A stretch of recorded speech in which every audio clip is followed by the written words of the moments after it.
এই দুটো সাইনবোর্ডটা কেউ সরা দিতে পারলি নগদ বলি যা যাও ঢুকে যাও ঢুকে যাও কাটে দিয়ে গেল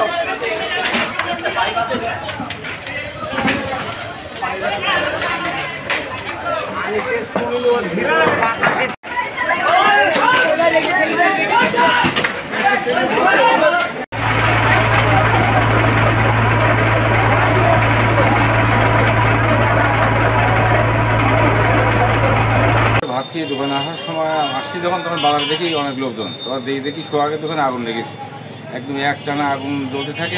তারপরে ফায়ার সার্ভিসে ফোন দেওয়া হয়, ফায়ার সার্ভিসে আসি অনেক দেরি করছে। স্থানীয় লোকজন যারা ছিল সবাই মিলে একটু পানি টানির ব্যবস্থাও কম ছিল, মসজিদের পানি টানি নিয়ে একটু কিছুটা মানে পানি দেওয়া হয়েছে, তারপর কমে গেছে। তার ফায়ার সার্ভিস আসার পরে তার মধ্যে পুলিশ সব ছায়।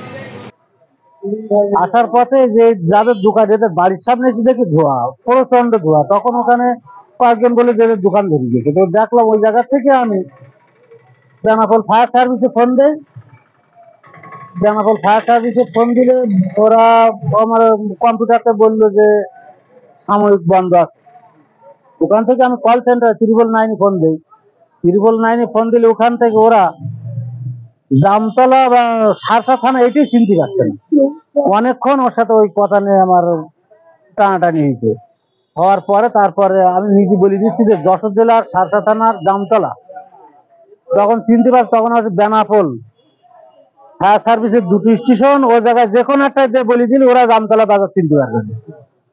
এইভাবে ওখান থেকে 5 মিনিট ওর সাথে কথা কাটাকাটি হওয়ার পরে তারা বলছে যে হ্যাঁ ওখানে যোগাযোগ হয়েছে। প্রথমত আমি দোকানে ছিলাম, দোকান থেকে সবকিছু ক্লোজ করার পরে আমি টাকা পয়সা ক্যাশ টাকা যা ছিল আমি ক্যাশে রাখছি, রেখে আমি বাসায় গেছি। বাসায় যাওয়ার পরে গোসল করছি এবং গোসল করার পরে খাওয়া দাওয়া করবো। ওই সময় আমার বাসায় একজন এসে বলছে, ভাই আপনার দোকানে আগুন লাগছে, আপনি একটু দ্রুত আসুন।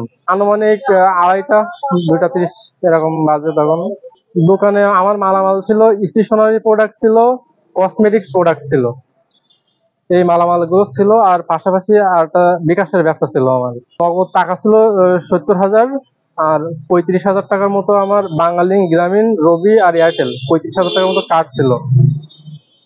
আর আরো তো আনুষঙ্গিক তো আছে ছিল, ওগুলা তো আর টোটালি আমার ক্যাশ টাকা অ্যামাউন্ট 3.5 লক্ষ টাকার মতো আমার নিজের টাকা মালামাল সহ আর কি 3.5 লাখ টাকা চলে গেছে আমার। আর দোকানের ডেকোরেশন তো বাকি আছে, সব তো পুকুরে গেছে, শুধু ক্যাশ টাকা গেছে। 2টা ব্যাংকের লোন আছে আমার, 2টা ব্যাংকে আছে 2 লাখ টাকা লোন আছে আমার। সর্বপ্রথমে ওই মুড়ের ঘর ধরেছি, কিভাবে ধরেছে এটা বলতে পারবো।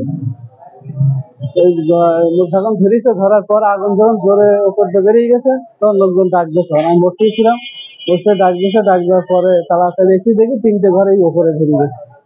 উপরে ধরার পর আমি ভেতরতে তাড়াতাড়ি আমার শাটার খোলা ছিল বলি লোকজন দিয়ে আমার মালগুলো বের করেছে। আমার দোকানে ছিল ফাস্টফুডের যত প্রকার মাল থাকে সব। মাল তো দোকানে ছিল টোটালি 5 লাখ টাকা, কিন্তু সাইটে হয়েছে 1 লাখ টাকা মতো।